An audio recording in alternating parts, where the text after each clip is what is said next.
പരിശുദ്ധാത്മാവിനോട് വളരെ മനോഹരമായ ഒരു പ്രാർത്ഥന ഗാന രൂപത്തിൽ നടത്തുകയാണ്. ഒരു ഗാനം പ്രാർത്ഥനയായി പരിശുദ്ധാത്മാവിന് മുമ്പിൽ വയ്ക്കുന്നു. ഈ ഗാനം എഴുതിയിരിക്കുന്നത് പാലക്കാട് രൂപതാംഗമായ ബഹുമാനപ്പെട്ട ബിജു കല്ലിങ്കൽ അച്ഛനാണ്. അതുപോലെ ഇതിൻ്റെ music and orchestration നിർവഹിച്ചിരിക്കുന്നത് Raju Puthooran. ഈ ഗാനം വളരെ മനോഹരമായി ആലപിച്ചിരിക്കുന്നത് റോഷിൻ ജിജി എന്ന് പറയുന്ന സഹോദരിയാണ്.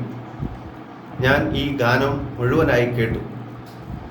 മനുഷ്യൻ്റെ ആത്മാവ് ദൈവത്തിൻ്റെ ആത്മാവിനോട് സംഭാഷിക്കുന്ന തരത്തിൽ, ഗാനരൂപത്തിൽ സംഭാഷിക്കുന്ന തരത്തിൽ അതിമനോഹരമായ ഗാനമാണിത്. ഇത് പ്രാർത്ഥനയ്ക്കും ധ്യാനത്തിനുമൊക്കെ ഉപകരിക്കും.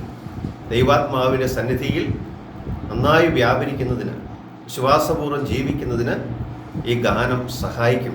അത്ര മനോഹരമായൊരു ഗാനമാണ്. ഇത് കേൾക്കുന്ന നിങ്ങൾക്ക് അത്തരത്തിലുള്ള ഒരു ദൈവാനുഭവം തീർച്ചയായിട്ടും ഉണ്ടാകും. അങ്ങനെ ഉണ്ടാകട്ടെ എന്ന് സ്നേഹപൂർവ്വം ആശംസിക്കുന്നു. പ്രാർത്ഥനകളോടെ പീറ്റർ കൊച്ചുപുരയ്ക്കൽ, പാലക്കാട് രൂപതയുടെ മെത്രാൻ.